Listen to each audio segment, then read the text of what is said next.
Okay, so we've gone over single function agents. Okay, we want to now go over multi-function agents, multi-tool agents. What happens when we start giving the agent access to not just one function but a bunch of different functions, right? And you kind of saw a multi-function example, right, with the previous one with the storage examples and even back to the memory lesson. But what we're going to do here is we're going to get to a little bit more of a practical use case, which is one of the most popular areas right now for AI agents in particular is kind of customer service examples, customer service bots. There's a lot of different things that you can do here. Obviously, this is a very applicable business use case that has a lot of business value, right? You're seeing a lot of things like customer service and call centers and things like that getting automated away because the cost of running the model is just so much cheaper and so much more reliable in a lot of ways, right? You can actually really build like a pretty awesome user experience, not just it's business not just making the cost go down, but they're actually delivering like pretty good experiences here. And the models, because they have kind of infinite time and they have access to so much information and they're so fast, it ends up being a really nice experience for users. So we're going to kind of emulate that here. What you'll notice is we have this simple example case. So this is the file that we're going to be working on here. So we want to do git pull origin main just to make sure that you have the most up-to-date code for that. And then we're actually going to jump into the advanced version of this in the next lesson, but we're going to stay with the simple version. We're going to kind of slowly work our way up here. So what we're going to do here is I actually just want to highlight kind of some of the basic setup here before we actually run this thing, and then we'll actually explore what's going on here. So at the very top of this video, I suppose we should probably go over what the actual function calls are here. So we actually have access to 3, okay, and we're defining this here is customer service tools, right? This is very similar to what we've been doing. This is just an array of tools, and you'll see in this case we have 3 tools. We have get customer, we have update customer, and we have issue refund. Okay, so these are all pretty self-explanatory by their name. What they're actually doing is kind of it's a little bit more robust, I guess you could say, than doing something like just fetching the weather. But still, not terribly complex, right? We're not trying to do some crazy automated pull request or some code gen tool, right? That's where you kind of start getting out into crazy land. Everything's pretty simple here. So let's just go over each one of these function calls really quick and the kind of base of their schema. So for get customer here, okay, you should be getting pretty familiar at this point with reading these, right? You should be able to kind of just glance and kind of know what's going on. So if for some reason that hasn't clicked yet, hopefully that starts to click for you. But we have a get customer function here, and all this does is it gets the customer information for a given customer email. So before we move on, just want to service here. Again, we're doing what we've been doing in the lessons thus far, which is it's not hooked up to live data. We're just kind of using this mock data to demonstrate the point. And in this case, we have these 3 customers. Okay, we have John Doe, we have Jane Smith, and we have Alice Jones.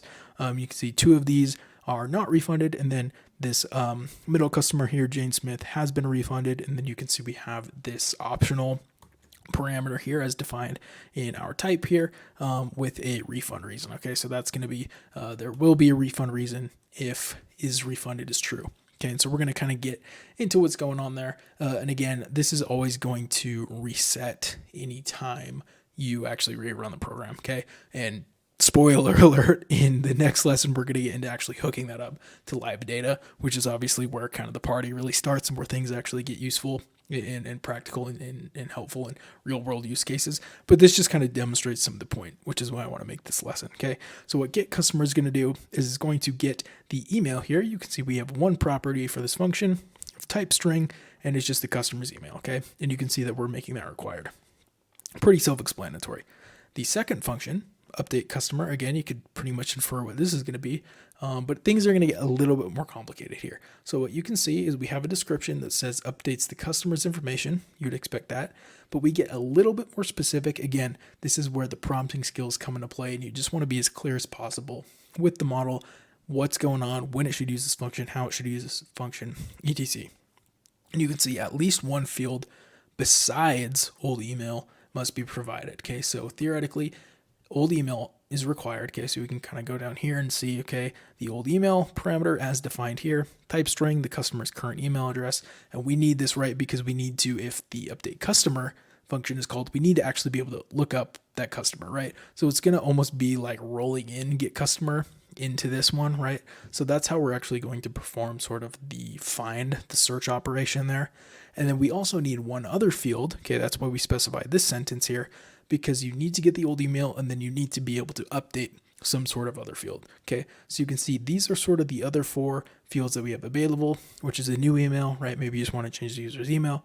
You want to change their name. Okay, so again, these are both strings here, customers' new name, and you'll see, again, we're getting kind of a little bit more granular with some of our prompting things because we're actually declaring all 4 of these as optional. Okay, and this is just allowing the model to know, hey, if the user says like, hey, change John Doe's email to at example.com to like at company.com. Okay, we're going to need the old email, but then we're also going to be able to pull from the user's query that new email. We may not need any of these other 3, right? Those are all going to be optional, hence why all of these are marked as optional. And you might say, okay, isn't that kind of inferred because they're not required? You're not wrong, but being a little bit more explicit helps. Okay, we hopefully demonstrated that point in the previous lesson.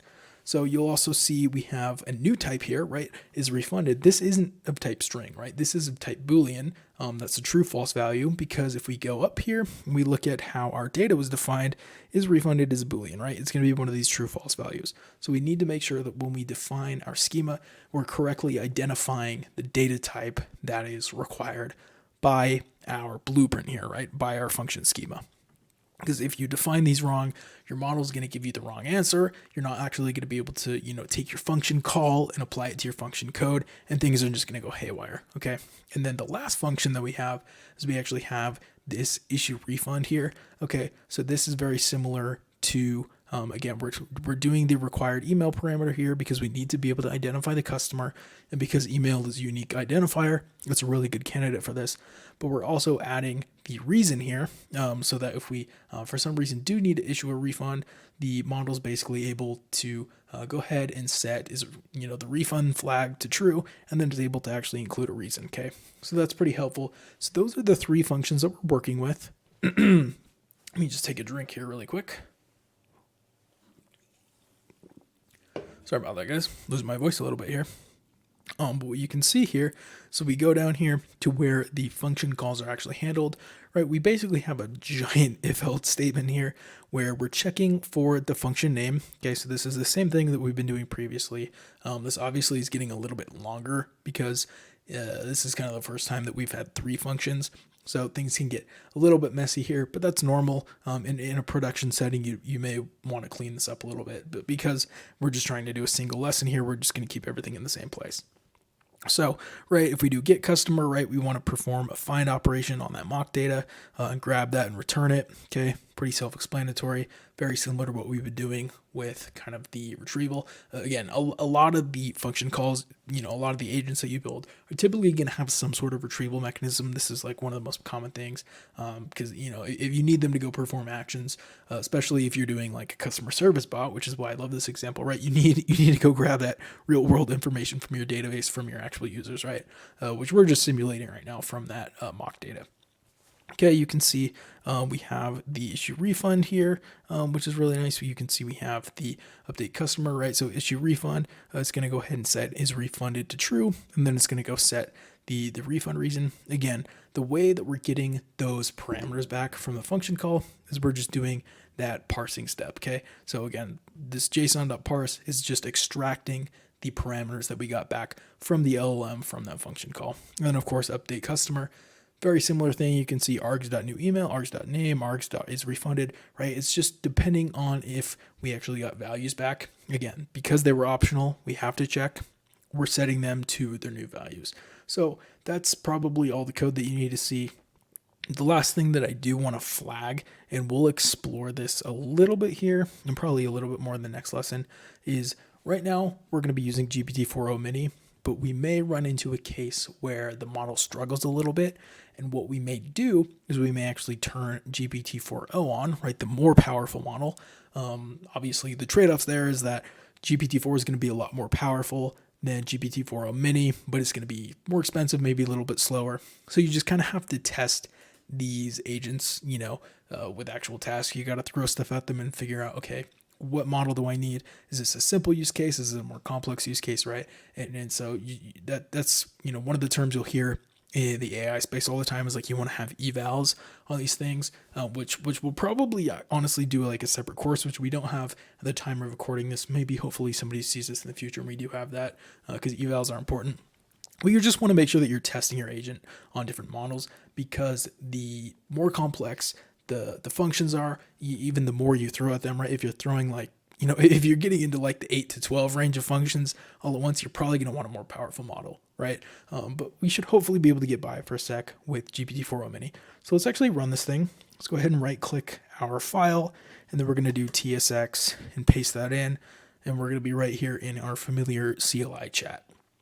Okay, so if we just get right to it here and we say, let's go up to the mock data really quick, and let's just demonstrate the retrieval. Let's kind of go through each function. So I want to say, can you get me if john.doe at example.com has been refunded? So what this should hopefully do, right, is we should assume, okay, the model knows it has access to these three tools, these three function calls. It's going to identify, okay, based on this user query, the get customer function is probably the right one. It's going to extract that required parameter here. That is the user's email. And then it's going to actually go take our function call and apply that to our function code, which is that find operation that should hopefully grab us that object and give us an AI generated response. So let's run this. Sure enough, we get the function call of get customer. It's able to successfully give us john.doe at example.com, and it's able to go query that data and generate us the answer, which is that John Doe has not been refunded, which adheres exactly to what you see right here. Okay. So now if we wanted to say, I said this earlier, but we want to say like update his email to be at company.com domain. What this is going to do is this will call update customer. Okay, so this is going to be using our second function here. And again, it's not giving us every single parameter that we need, because we only need the the email here, the old email, which is that john.doe at example.com, and then it's going to update with the new domain. So if we actually go say fetch John's data again, you'll see that if we actually use the john.doe at company.com, this isn't going to be reflected in our code, right? Because it's not actually writing our code, it's storing it as a variable in the program that's kind of running behind the scenes. But you can see we kind of proved that that update did in fact happen, because now we're using the get customer function and it's actually giving us his updated information. Okay, so that's kind of cool. Now let's say we wanted to refund John, please, because he had too many bugs. Okay, so let's say the product had too many bugs. We needed to refund him. What you'll notice is that this time we actually called issue refund. Okay, we were able to successfully identify the correct customer based on their email, which from our chat history, you'll notice we didn't actually have to explicitly define that in here, because in the running chat history in our interaction with the agent, we already had that information. Okay, so you can see the refund was issued. The AI said a refund has been issued due to having too many bugs. So we say get his info one last time. This should hopefully get us the get customer information, and we should see that is refunded is now true. Okay, so it's not false. We have the refund reason, which is too many bugs.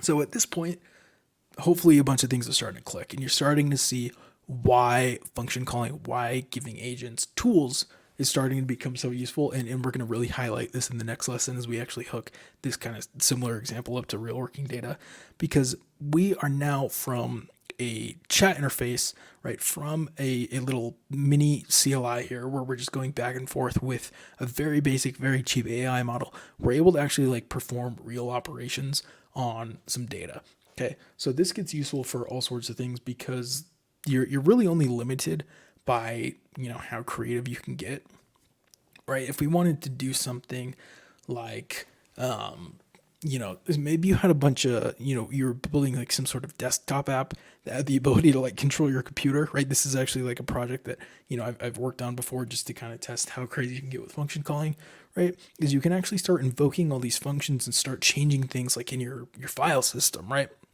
opening applicate, right?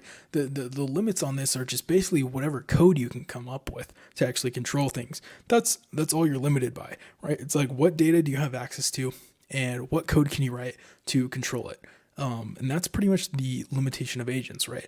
Obviously, we need things like bigger context windows and more powerful models to help steer these things and help give them access to every single thing that they need. But you can really see where this paradigm starts to go in the future, because all of those things are given, right? We're going to get bigger training runs. These companies are going to be putting out better and better models.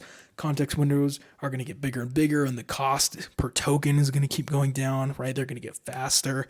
So you start kind of compounding all of these different things, and suddenly you see where, this really basic example of like being able to alter some sort of like customer database, right? This is sort of like a mock customer service agent. You can see how you can extrapolate from a basic but helpful use case here to something much more powerful and much more complex, right? And you start getting into to the world of where agents are sort of this integral part of how we're working and how we're doing business and how we're learning, right? It's just going to become this world where every single human has like all of these different agents running all at the same time.